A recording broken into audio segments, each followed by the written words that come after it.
દિલ્હીની ચૂંટણીમાં ભાજપની ભવ્ય જીત ચૂંટણીના સામે આવેલા પરિણામો અને ભવ્ય જીતની ભાજપમાં ખુશી દેખાઈ રહી છે। 27 વર્ષ બાદ દિલ્હીની ચૂંટણી જીતી લેવામાં આવી છે। દિલ્હીના લોકો સ્વતંત્ર થઈ ગયા હોય તેવું વાતાવરણ બન્યું। આવા લોકોને જાકારો આપવો જોઈએ તેવી લાગણી દેશના લોકો અનુભવી રહ્યા છે। સૌની અપેક્ષા અને લોકોનો વિશ્વાસ જીતી આ ચૂંટણીમાં વિજય મેળવ્યો છે। કોંગ્રેસ અને આપ પાર્ટીનો સફાયો થયો છે। ગમંડી લોકોને જાકારો અને બહાર કાઢવામાં અમે સફળ રહ્યા છે એવું પણ નેતાઓ કહી રહ્યા છે।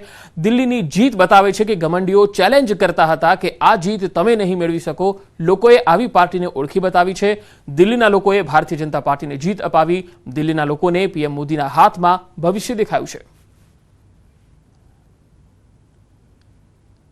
આજે આ દિલ્હીની જીત એ જ બતાવે છે જે ઘમંડી એના આજે વિડીયો સોશિયલ મીડિયામાં ફરે છે કે ચેલેન્જ કરતા હતા કે આ જન્મમાં તો તમે દિલ્હીમાં અમને હરાવી નહીં શકો, બીજો જન્મ લેવો પડશે।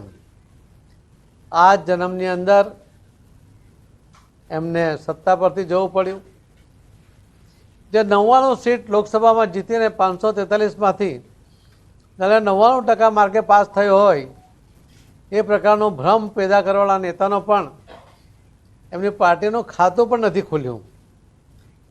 કદાચ આખા દેશમાં જે નેશનલ પાર્ટી હતી એનો એક પણ સભ્ય ન હોય એવા જે સૌથી વધુ રાજ્યો આજે આપણા દેશની અંદર છે અને એ જ બતાવે છે કે લોકોએ આટલા વર્ષના પારખા પછી એમને પણ ઓળખી લીધા છે।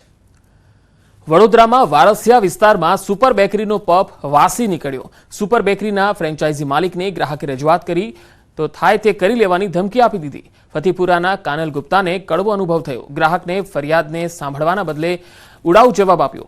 આરોગ્ય શાખાની રહેમ નજરથી વેપારીઓ નાગરિકોના આરોગ્ય સાથે ચેડા કરતા જોવા મળ્યા। અહીં સુપર બ્રેડ નામની એક દુકાન છે, ત્યાંથી મેં પફ લીધું અને પફ એકદમ સડેલો નીકળ્યો। મેં મોઢામાં નાખતા જ મેં થૂકી દીધું અને મને વોમિટ જેવું થયું। તો મેં આ ભાઈ જે અહીં બેઠા છે એમને મેં એક વાત કરી, મેં કીધું આ શું છે? તો મેં એમના ઓનર જોડે ભાઈએ ફોન કર્યો અને એના ભાઈ ઓનરને મેં જરા કીધું મેં શું છે ભાઈ આ? તો મને કહે છે ઊંચા અવાજથી વાત નહીં કરવાની, તમારાથી થાય એ કરી લો। યાત્રાધામ અંબાજીથી ગબ્બર કોરિડોરની કામગીરી સામે દબાણો દૂર કરાયા। અસરગ્રસ્તોને વૈકલ્પિક વ્યવસ્થા આપવાની માંગ સાથે સાંસદ ગેનીબેન તેમજ ધારાસભ્ય જિજ્ઞેશ મેવાણી, કાંતિભાઈ ખરાડી અસરગ્રસ્તોની વહારે પહોંચ્યા હતા। બનાસકાંઠા જિલ્લા પોલીસ વડા તેમજ દાંતા પ્રાંત અધિકારી સ્થળ પર ઉપસ્થિત રહ્યા। કાચા પાકા મકાનો દબાણમાં તોડી પડાતા 89 જેટલા લોકો નિરાધાર બન્યા। પ્રાંત અધિકારીએ પણ જણાવ્યું હતું કે આ તમામ વિસ્થાપિતોને પ્રધાનમંત્રી આવાસ યોજનામાં સમાવેશ કરવા નિર્ણય લેવાયો છે। જ્યારે જિલ્લા પોલીસ વડાએ પણ તમામ અસરગ્રસ્તોને રહેવા જમવા સાથેની વૈકલ્પિક વ્યવસ્થા પૂરી કરવા જણાવ્યું હતું। એસપીના જણાવ્યા પ્રમાણે જ્યાં સુધી આ લોકોને પાકા મકાન નહીં મળે ત્યાં સુધી વૈકલ્પિક વ્યવસ્થા તરીકે તમામ ફેમિલીને રૂમ સાથેની વ્યવસ્થા, એમને પશુઓને બાંધવા માટે કે જે છાંયડાની વ્યવસ્થા કરવાની પડે અને જમવા માટેની જે વ્યવસ્થા છે એ જ્યાં છે ત્યાં સ્થળ ઉપર કરવામાં આવશે। સુરેન્દ્રનગર જિલ્લામાં બિસ્માર રસ્તાઓથી વાહન ચાલકો સહિત રહીશો ત્રાહિમામ પોકારી ગયા છે। ગણપતિ ફાટસર ચોકડીથી વઢવાણ તરફનો રસ્તો છેલ્લા ઘણા સમયથી બિસ્માર અને ઉબડ-ખાબડ છે, જેથી વાહન ચાલકો સહિત લોકોને ખૂબ જ મુશ્કેલી ભોગવવાનો વારો આવે છે। છેલ્લા 1 મહિનાથી બહુ જ ખરાબ થઈ ગયો છે અને આની પરિસ્થિતિ બહુ જ ખરાબ છે। એવી ખબર નથી પડતી કે આ રસ્તામાં ખાડો, ખાડામાં રસ્તો છે। તો સરકારને હું એવું ઈચ્છું છું કે આને જલ્દી પગલાં લે અને આ રસ્તો સારો કરે। નાના મોટા અકસ્માત દરરોજ થતા હોય છે। અહીંયા અવારનવાર વાહનોના અકસ્માત થાય છે અને આ ડમ્પર ચાલવાથી છેલ્લા 2 મહિનાથી રોડ સાવ ભંગાર થઈ ગયો છે। અમારી એવી સરકારને એવી નમ્ર અરજ છે કે આ તાત્કાલિક ધોરણે રસ્તો થાય સારો અને નાના ભૂલકાઓ બધા પડે છે, મોટા વાહન ચાલકો ઘણા બધા પડે છે અને સ્લીપ ખાય છે। કાયમિક આ રસ્તા ઉપરથી જો છેલ્લા 1 મહિનાથી બહુ જ તકલીફ થાય છે। લગભગ 200 થી 300 અહીંયા ખાડા થઈ ગયા છે।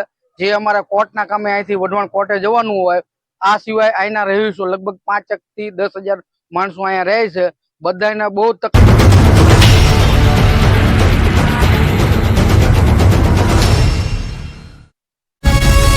નમસ્કાર, આપ જોઈ રહ્યા છો ગુજરાતની number 1 news channel news 18 Gujarati. આપણું ગુજરાત સાથે હું છું સિદ્ધાર્થ ધોળકિયા। મહત્વના સમાચારથી શરૂઆત। પાટીદાર અનામત આંદોલનને લઈને સૌથી મોટા સમાચાર આવ્યા। સરકારે રાજદ્રોહ સહિતના કેસ પરત ખેંચ્યા।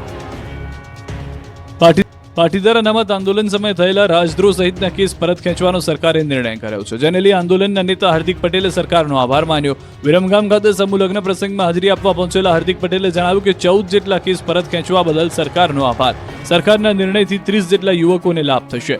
આ એક્સ પર પોસ્ટ પર ઈબીસી અનામત આપવા બદલ પ્રધાનમંત્રી મોદી અને ગૃહમંત્રી અમિત શાહનો પણ આભાર માનવામાં આવ્યો. એસપીજીના રાષ્ટ્રીય અધ્યક્ષ લાલજી પટેલે કહ્યું કે કેસ પરત ખેંચાયા તે આનંદની વાત છે. આ પાટીદાર યુવાનોની જીત છે. તો દિનેશ બાંભણિયા, અલ્પેશ કથિરિયાએ પણ મુખ્યમંત્રી ભૂપેન્દ્ર પટેલનો આભાર વ્યક્ત કર્યો. ખોડલધામ ચેરમેન નરેશ પટેલે કહ્યું કે આંદોલનકારીઓ અને સરકાર વચ્ચે તાલમેલ સધાય તે માટે શરૂઆતથી જ પ્રયાસ થઈ રહ્યા હતા.